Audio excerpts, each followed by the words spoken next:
क्या मतलब है, किस काम का क्या मतलब। ऐसे जैसे संत की भाषा संत पहचाने, संत की भाषा वो पहचानेगा जो संत होगा। जैसे एक बात कही तुलसी ने कि बिना गुरु भाव निधि तरह ना कोई, जो बिरंची शंकर सब हो। तो हमने क्या सोच लिया कि भाई गुरु तो बनाना ही पड़ेगा। तुलसीदास तो ये कह रहे हैं कि अगर शंकर के समान कोई बिरंची होगा तो भी बिना गुरु भाव निधि नहीं करेगा। चलो ये बात मान भी दी कि गुरु बनाना ही पड़ेगा, लेकिन अगर परमात्मा ने आपको बुद्धि नहीं दी होती तो ये दुनिया में जितने शरीरधारी गुरु हैं आपको क्या समझा देते। अगर परमात्मा ने आपको बुद्धि नहीं दी होती तो दुनिया में जितने शरीरधारी गुरु आपको क्या समझा सकते थे। मैं तो बुद्धि बच्चों के साथ में रहा हूँ, रहता भी हूँ, जाता भी हूँ, मिलता हूँ, उनको कुछ समझा नहीं सकते हम। और वो जो समझना चाहे वही समझ सकता है, वो खुद समझता है। वो अगर किसी घर में अकेला बैठा हो तो वो यही समझता रहता है कि मैं ही अकेला ऐसा क्यों हूँ। और उसी बच्चे को अगर 10 मंद बुद्धि बच्चों के साथ में बिठा दिया जाता है तो उसकी सोच अपने आप बदल जाती है। तो दुनिया में मेरे जैसे बहुत है। फिर उसका क्रोध खत्म हो जाता है, उसका मानसिक तनाव खत्म हो जाता है। गेट टुगेदर में सिर्फ इतना सा कर दिया जाए ना कि गांव के जितने मंद बुद्धि बच्चे हैं उनको 2-4 घंटा एक जगह इकट्ठा कर लिया जाए हफ्ते में, महीने में, तो भी उनकी बहुत सारी प्रॉब्लम्स सॉल्व हो जाती है। तो जब परमात्मा ने हमें बुद्धि दी तभी तो हम कुछ समझ पाएंगे, समझ रहे हैं। कुछ देख के, सीख के, कुछ किसी ने बताया तो सीखा। तो परमात्मा ही प्रथम गुरु हुआ कि नहीं हुआ। अगर बुद्धि नहीं दिया होता तो हम कुछ नहीं सीखते। तो बुद्धि देने वाला सबसे पहला गुरु है, प्रथम गुरु विधाता। और अगर प्रथम गुरु विधाता है तो अंतिम गुरु भी विधाता है। बीच में जितने मिले वो क्या देंगे, जानकारी।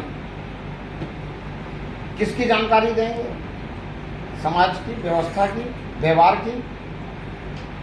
व्यवहार में नैतिकता, चारित्र सब कुछ आ गया। इनकी जानकारियां देंगे। परमात्मा की भी जानकारी दे सकते हैं। परमात्मा की जानकारी हमारे अनुभव में आ गई तो हमें फिट भी बैठ सकते हैं। अब फिट बैठने के बाद कोई सा गुरु परमात्मा दिखा सकता है क्या? कोई भी इतने शरीरधारी हैं वो परमात्मा दिखा सकते हैं क्या? तो परमात्मा कैसे दिखेगा? और शास्त्र तो कह रहे हैं कि गुरु वही है जो परमात्मा दिखा दे। अखंड मंडलाकारम व्याप्तम येन चराचरम तत्पदम दर्शितम, दर्शितम एन तस्मै श्री गुरु, जो दिखा दे। परमात्मा अखंड है, मंडलाकार है, चराचर सब में व्याप्त है, खड़ग खम में सब में व्याप्त है। इसको जो दिखा दे वो गुरु है। ऐसे गुरु को नमस्कार करो। ऐसा गुरु कौन है? तो परमात्मा ही। परमात्मा अगर हमें आंख दे दे तो ये दिखेगा, वरना नहीं दिखेगा। हमारी 2 आंखें खुली हुई है ना? 2 आंखें खुली हुई। कौन कौन सी? कौन कौन सी 2 आंखें खुली हुई है बताओ।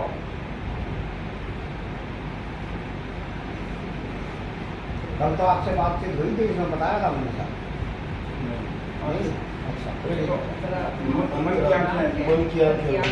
एक मन की आंख और एक चर्म चक्षु, 2 आंखें खुली हुई है।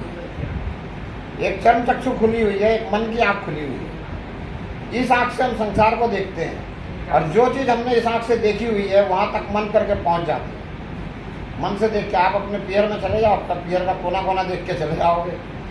पियर में रहोगे तो ससुराल का कोना कोना देख के आओगे। और मन की आंखों से हम वो भी देख लेते हैं जो हम कल्पना करते हैं।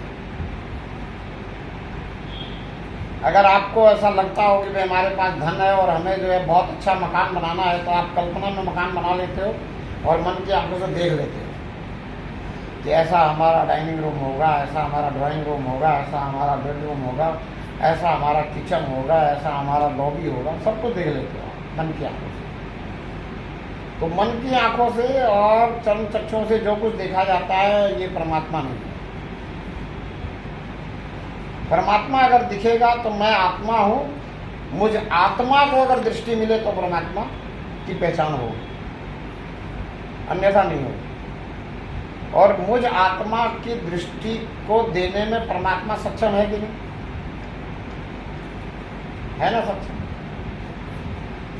पर हमने आज तक इससे मांगा नहीं, प्रार्थना नहीं करी, इससे कभी हमने ये रिक्वेस्ट ही नहीं करी कि तू मेरी आंख खोल दे जिससे मैं तुझे देख पाऊं। क्यों नहीं करी पता है? मंदिर में गए तो हमने सोचा भगवान तो दिख गए। अब जब मंदिर में आपको भगवान दिख गया तो आप क्यों रिक्वेस्ट करेंगे?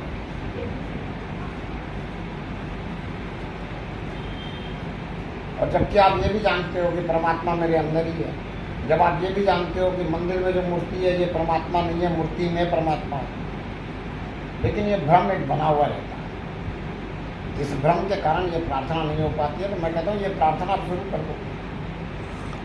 परमात्मा प्रार्थना सुनता है, अंदर से भाव होना चाहिए, अंदर जिज्ञासा होनी चाहिए, अंदर से लगन होनी चाहिए, इसके अंदर थोड़ा सा मगन होना चाहिए।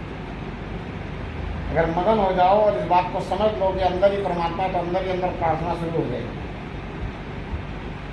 हो जाएगी कि नहीं? दुनिया भी हम कोई चीज़ चाहते हैं तो जोर जोर से बोल करके थोड़ी प्रार्थना करते हैं, अंदर ही अंदर प्रार्थना करते हैं। और प्रार्थना परमात्मा सुनता है कि नहीं? पूरी दुनिया में जो भी परमात्मा को मानने वाले हैं सबका अनुभव है कि परमात्मा प्रार्थना सुनता है। चाय ठंडी हो रही है और कोई नहीं लेगा। चाय आपकी थी ना?